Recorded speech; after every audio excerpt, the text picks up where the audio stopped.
મારું નામ રાવળ પૂનમભાઈ વિઠ્ઠલભાઈ છે।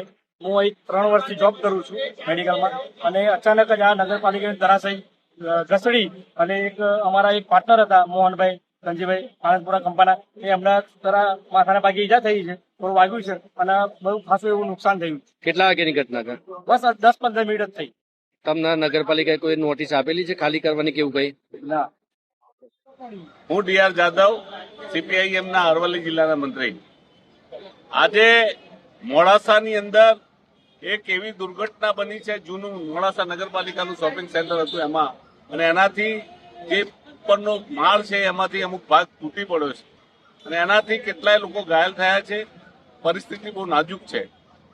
આ આખા મોડાસાની અંદર આવી કેટલીય બિલ્ડિંગો એવી છે કે જે જર્જરિત હાલતમાં છે, અને ચોમાસું ભરપૂર આવશે અને ખરાબ રીતે વાવાઝોડું આવશે ત્યારે આમાં કેટલીય જાનહાનિ થાય એવી છે।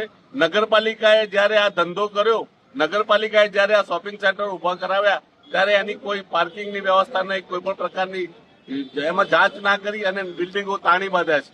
એમાં લેતી દેતી થઈને બહુ ભ્રષ્ટાચાર કરેલો નગરપાલિકાએ એ વખતે, અને આજે પણ એ જ થાય છે।